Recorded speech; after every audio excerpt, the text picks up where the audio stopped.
What if I told you that the most powerful way to break your avoidant ex's ego doesn't involve shouting, chasing, or proving your worth?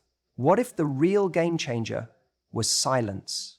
The kind that's so subtle, so unexpected, it leaves them questioning everything they thought they knew about you. Avoidant people think they're untouchable. They believe they can pull away, give you crumbs, and you'll still stay hooked, waiting for them to decide when or if you're worth their time again. But there's a shift that happens when you step out of their emotional grip. When you disappear from their radar completely, when you detach your emotions so they can't read you anymore, when you quietly elevate your life without announcement, suddenly the script flips. You become unpredictable, mysterious. And for someone who thrives on control, that's terrifying. When you stop reacting to their breadcrumbs, when your calm indifference replaces overthinking and over-explaining, their ego takes a hit they never saw coming. And when you radiate an aura of emotional untouchability, when they realize they no longer have access to you, that's when they feel it. Not in your words, but in your absence. This isn't about revenge.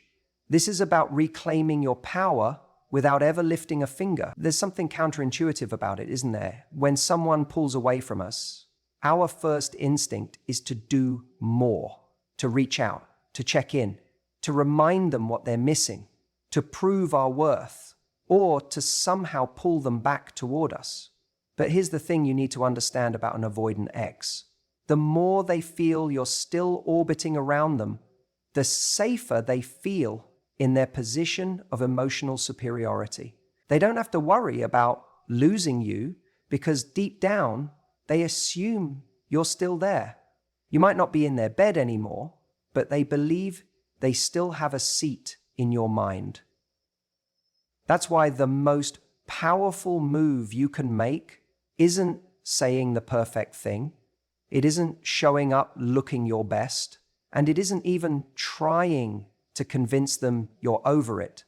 The real power lies in disappearing from their radar completely. Silence has a gravity to it. It's not loud, but it's deafening.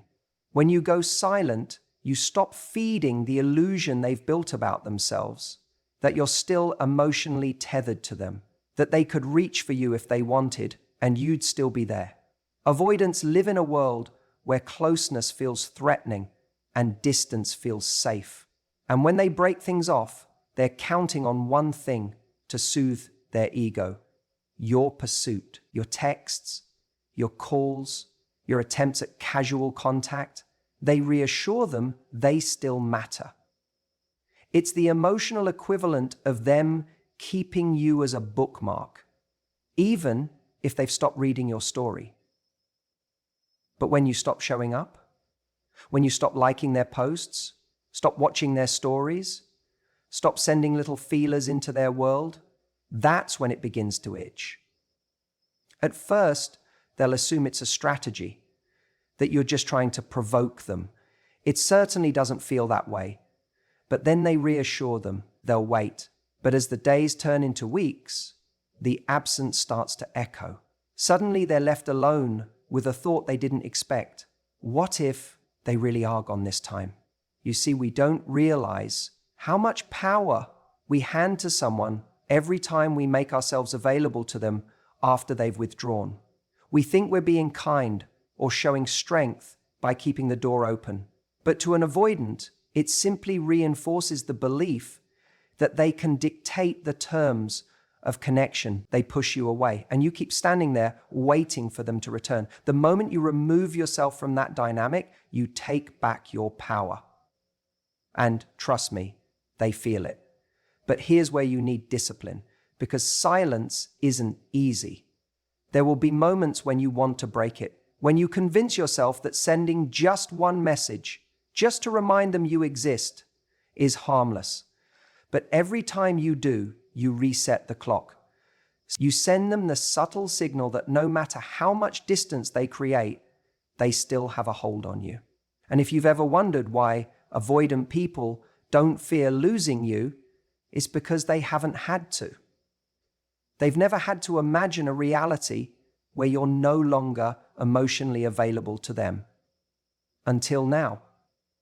The irony is that your absence speaks louder than your words ever could. When they don't hear from you, they start questioning, not necessarily because they're ready for love or because they're suddenly capable of deep connection, but because the ego hates losing relevance. It hates being replaced. And make no mistake, when you disappear, their mind goes there. Are they talking to someone else? Are they happier without me? Did they realize I wasn't as special as they thought? That discomfort isn't meant as revenge. This isn't about playing games or trying to punish them. It's about self-regulation. You said it was okay. They're in pain because of this thing. We are going to have to resolve this legally or politically when the time comes. And make no mistake, when you disappear, their mind, it's about reclaiming your value in a situation where they've been taking it for granted. And it's about giving yourself the space to step out of the emotional fog they left you in. Because when you're still connected, even in small ways, you don't get the clarity you need to see them for who they really are. Silence gives you that clarity. It gives you distance, perspective, and the chance to break free from the cycle of reaching, waiting, and hurting. So here's what I want you to do. Disappear. Not for them, but for you. Let them sit with the weight of your absence. Let them realize that you're not a constant they can rely on anymore. That the access they once had wasn't a birthright, it was a privilege. And when that privilege is taken away, it does something to their ego they never saw coming. They won't admit it. Avoidants rarely do. They might even double down on their indifference at first, pretending like they're unaffected, or they might fight to keep their ego undisturbed, pretending like they're unaffected. But don't be fooled. Underneath that mask is a mind racing with questions and insecurities. Your silence has planted a seed of doubt. Did I misjudge their feelings? Did I overestimate my importance in their life? Am I losing them? And that seed will grow every day they don't hear from you. So don't break the silence. Don't try to check if they've noticed. Trust that they have. Trust that your withdrawal is speaking volumes in ways words never could. And if they ever do come back, it won't be because you chased them down. It'll be because your absence reminded them of your worth. And that's when you'll know you've shifted the power dynamic completely. The hardest thing to do after an avoidant pulls away is to resist the urge to prove you're still there, still feeling, still open. You want them to know how much they hurt you. You want them to see that you care, even if they don't seem to. But here's the paradox. Every time you express those emotions, every time you show them they still matter, you feed their ego. And an avoidant doesn't change. When their ego is being fed, they only start to shift when they're forced to reckon with a version of you they can't read anymore. Think about it. They're used to having a certain emotional power over you. Whether they responded with affection or coldness, they knew you would react. Your feelings were an open book to them. They could see when you were hurting. They could sense when you were longing for them. You were longing for them. And even if they didn't give you what you wanted, there was a comfort in knowing they still had access to your emotions. That access is what makes an avoidant feel safe in their distance. Because deep down, they don't fear losing you. They fear losing the version of you that keeps them validated without requiring them to step up. But what happens when that version of you disappears? When they can no longer tell what you're thinking or feeling? When you stop over-explaining, stop over-giving, stop making it easy for them to measure their worth through your reactions. Suddenly, they're not sure where they stand anymore. And that uncertainty, that's what begins to unsettle their ego. This isn't about playing games. It's about reclaiming your energy and refusing to let someone else dictate your emotional world. It's about showing through your silence that you're no longer willing to keep bleeding for someone who can't even decide whether they want to hold your hand. You stop giving them the privilege of seeing you heartbroken. You stop posting things that scream, "Look how much I'm hurting without you." You stop sending those late night texts you justify as closure. And instead, you let them sit in the empty space they created. That empty space is powerful. At first, they may assume you're just trying to get their attention. They might tell themselves, "She's quiet now, but I know she's still thinking about me." But over time, as the days stretch on and you remain consistent in your silence, they begin to feel the absence, not just of your presence, but of your emotional energy. They can't feel your hurt anymore. They can't feel your longing. And it messes with the narrative they've created to soothe themselves, the narrative that you'll always be there. Because that's what an avoidant tells themselves to avoid responsibility. She'll always care. She'll always be around. Even if I push her away, she won't leave. When you stop showing them that's true, their ego takes the hit it's been avoiding all along. And here's the truth. Nothing disturbs an avoidant more than emotional detachment. So if you say nothing disturbs an avoidant, anger they can handle, tears they can handle. Even your attempts to win them back feed into their sense of power. But when you go quiet, when you refuse to let them see how much they mattered, they're left with nothing to hold on to. They can't feel important in your life anymore. And that's when the cracks begin to form in their armor. It's in that silence that they're forced to ask questions they never had to before. What if she's moved on? What if she doesn't care anymore? What if someone else is making her smile the way I couldn't? And those questions aren't just uncomfortable for them, they're humbling. So the next time you feel tempted to let your emotions spill out, to prove that they still matter, to show them they still have power over your heart, pause.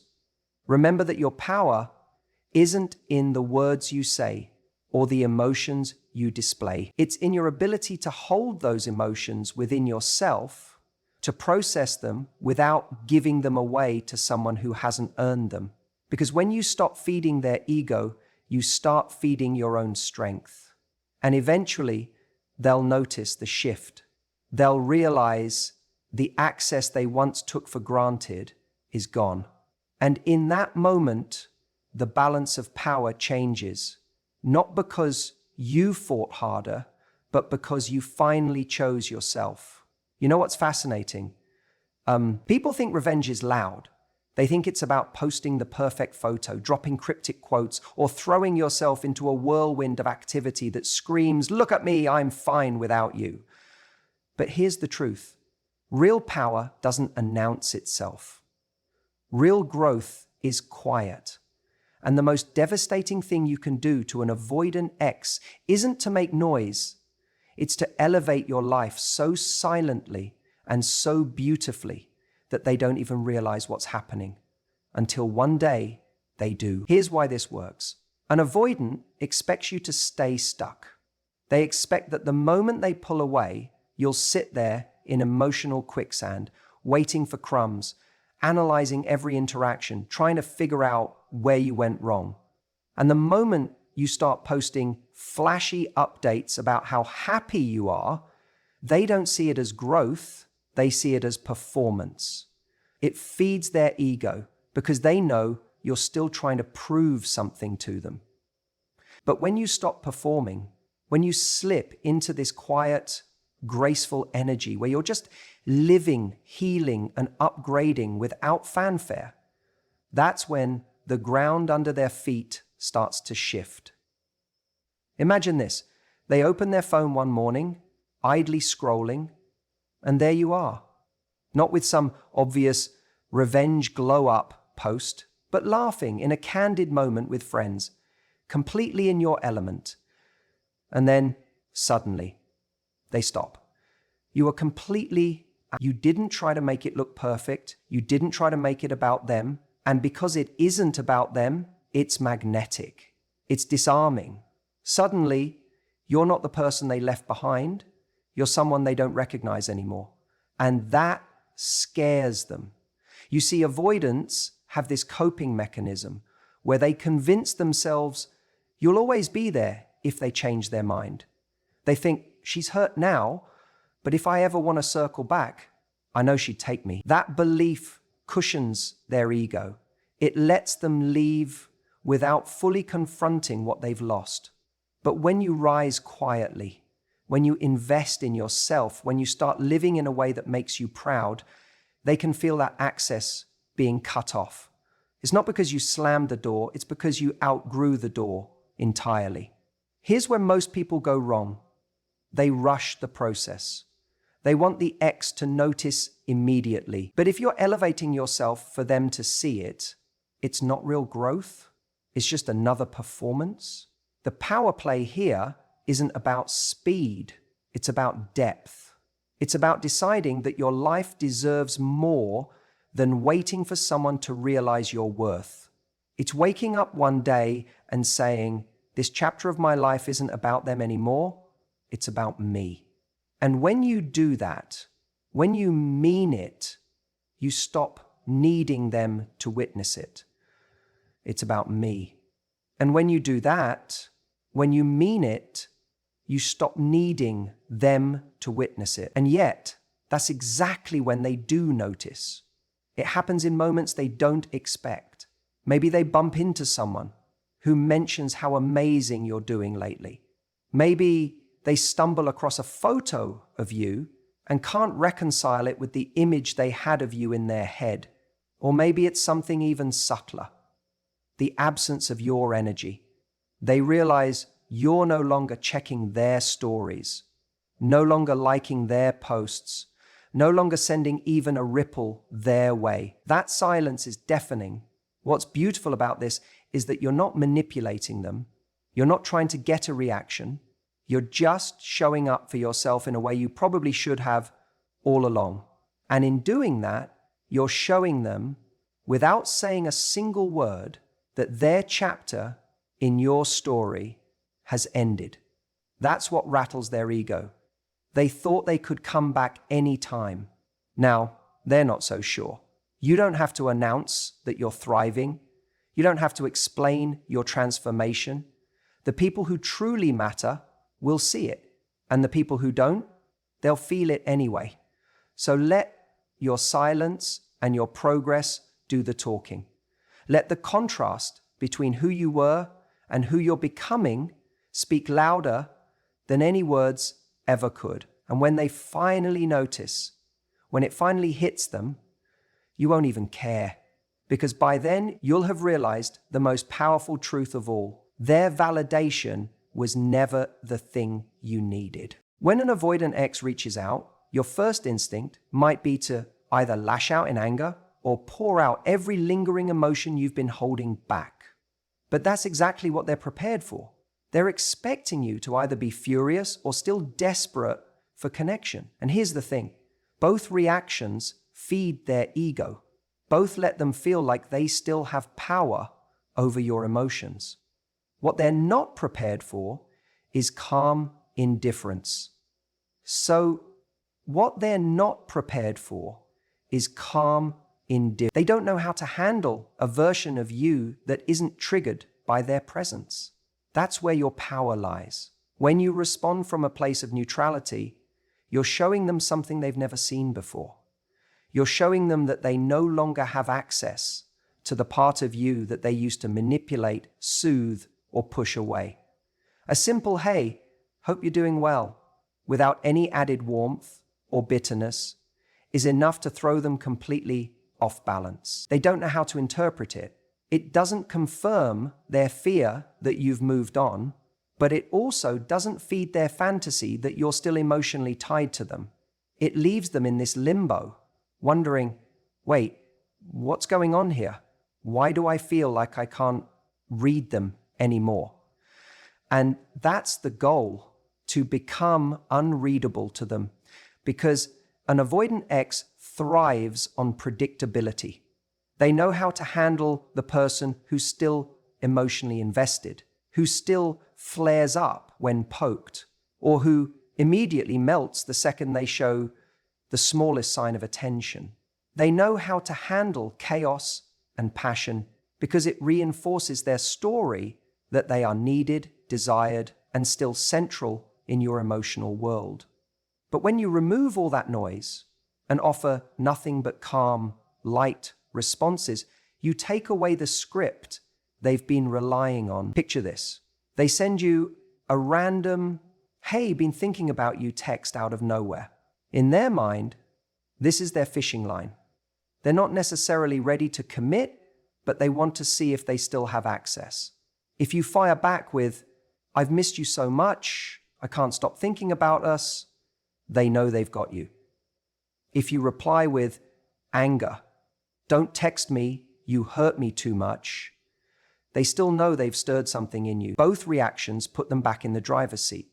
But what happens if your reply is simply, "Hey, hope you're good too"? No follow-up question, no emotional charge, just a neutral, detached acknowledgement. Now suddenly, they're the ones spinning. They're left with, wait, was that cold? Are they over me? Or are they just being polite? And because avoidants hate ambiguity in others, they start obsessing over what you're thinking. See, calm indifference is not about playing games. It's about reclaiming your emotional energy. It's about showing yourself and them that they no longer have the power to destabilize you. You're no longer dancing to the rhythm of their mixed signals. You found your own footing, and they can either step up with clarity or watch from the sidelines as you move forward without them. And I know how hard this can be. Every fiber in your being might want to send a long message, explaining your feelings, demanding closure, or even begging for some kind of validation. But every time you give in to that urge, you're placing your emotional state in their hands. The truth is, closure doesn't come from them. It comes from you deciding that you no longer need their recognition to validate your worth. This calm indifference is a silent power play because it's not loud, it's not dramatic, and it's not vengeful. It doesn't scream, "I'm over you." It doesn't have to. It whispers it in the most unsettling way possible. And trust me, that whisper is far more impactful than any shouting match or desperate plea could ever be. When they can't provoke you into giving them emotional highs or lows, they're forced to confront the emptiness of their own behavior. They're forced to sit with the realization that you're not waiting around anymore. And so then the reality of being enough gets a lot deeper than the scorn and the verbiage that normalizes it with an idea. And here's the irony. When you stop reacting to them, that's often when they start reacting to you. That's when they begin to question their own choices. Your calmness isn't just a shield, it's a mirror. It reflects back to them their inability to affect you anymore. And for someone whose ego was built on the idea that they were the one calling the shots, that's a brutal wake-up call. So the next time they pop up with a breadcrumb of attention, take a breath. Don't let the old patterns pull you back in. You don't have to be cold or rude. You don't even have to ignore them entirely. Just stay in your calm, grounded energy. Reply lightly or don't reply at all. And then let your silence, your peace, and your emotional detachment do the work for you. Because nothing is louder to an avoidant than the sound of someone who has learned how to be okay without them. There is a moment when an avoidant ex starts to feel uneasy. It's not when you blow up their phone. It's not when you send them a long emotional text explaining how much they hurt you. It's not even when you post a picture designed to make them jealous. No, it happens when they realize their little tricks don't work on you anymore. You see, avoidants are masters of giving just enough to keep you hooked. Tiny breadcrumbs to keep you from fully walking away. A random, "Hey, hope you're good" message out of nowhere. A like on your Instagram post after weeks of silence. A song added to their story that they know reminds you of them. It's all designed to pull at your emotions, to make sure they still have access to you. It's not a grand gesture to win you back. It's an ego check. They want to know, if they wanted to, could they still have you? And the second you respond, even casually, even innocently, they get their answer.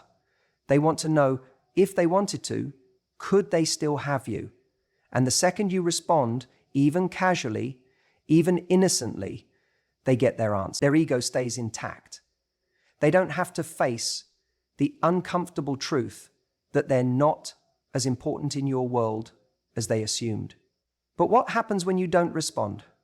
What happens when their breadcrumb doesn't lead you running back into their arms, or at the very least, running back into their emotional grip? That's when the real cracks begin to show.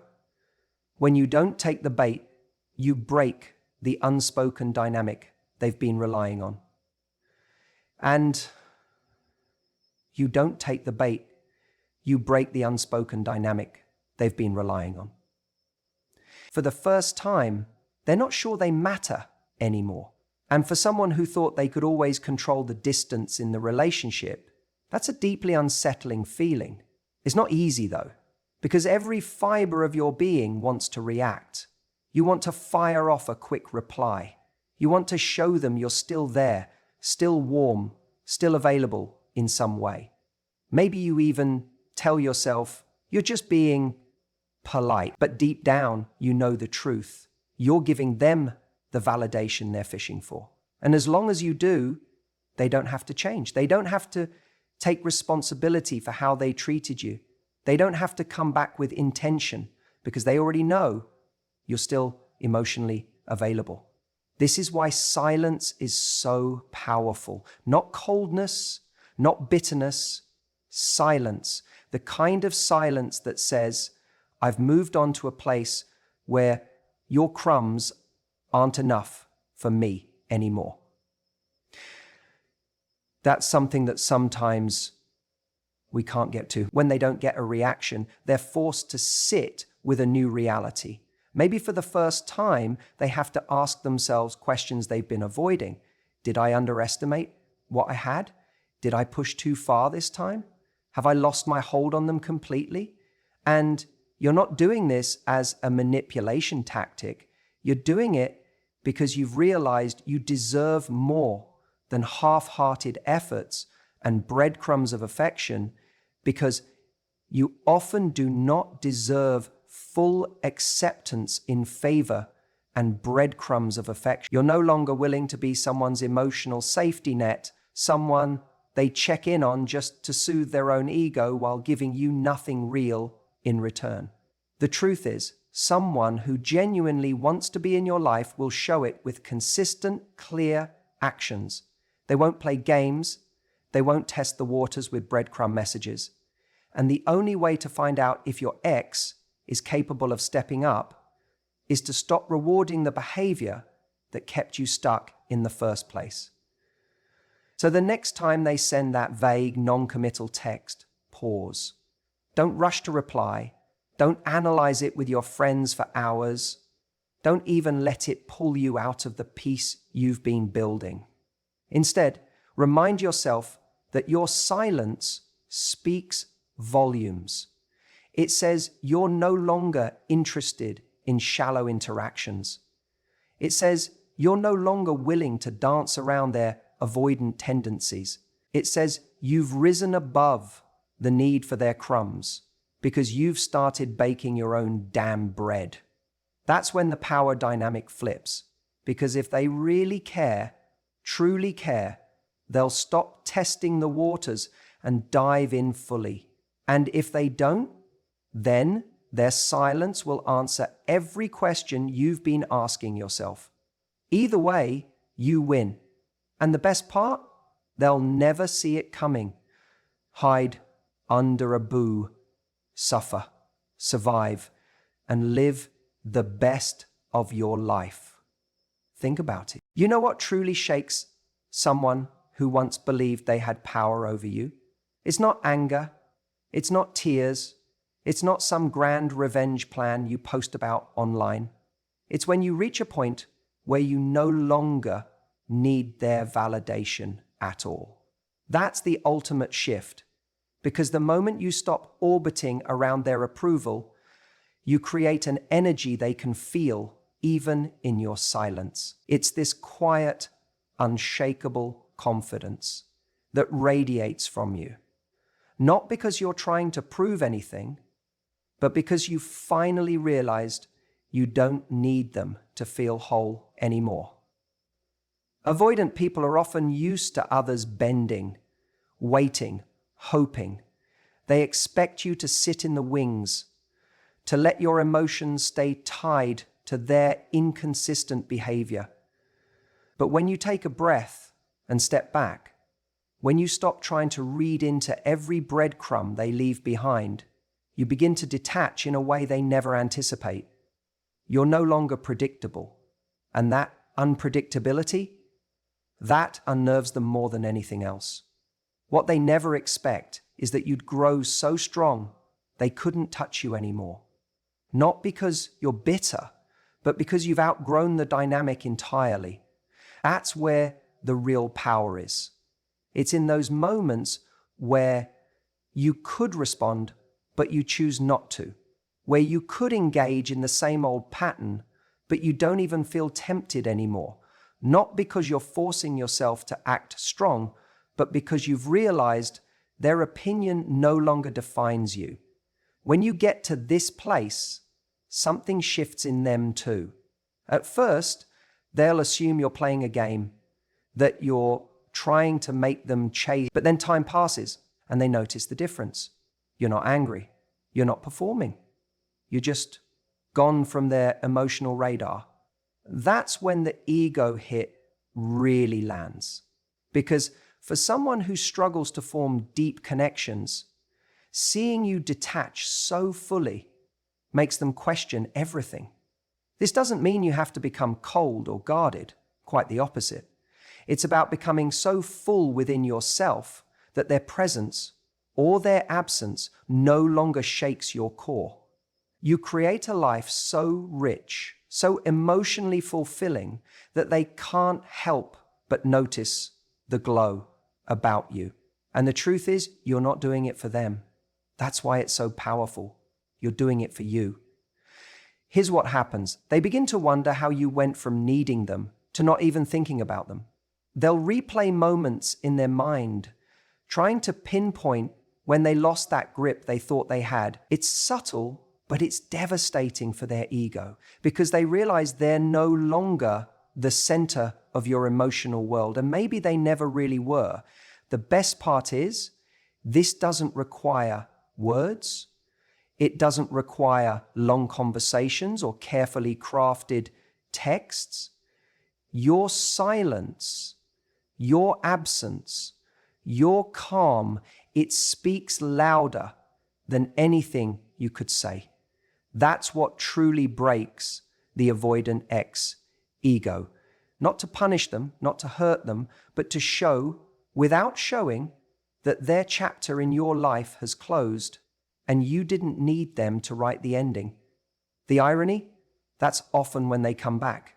Not because they've suddenly changed, but because the dynamic that once kept them comfortable has shattered. And by then, you'll have a choice to make. Not out of desperation or fear of losing them, but from a place of calm clarity. That's where your real power lies. So when you find yourself tempted to reach out, to explain, to seek closure,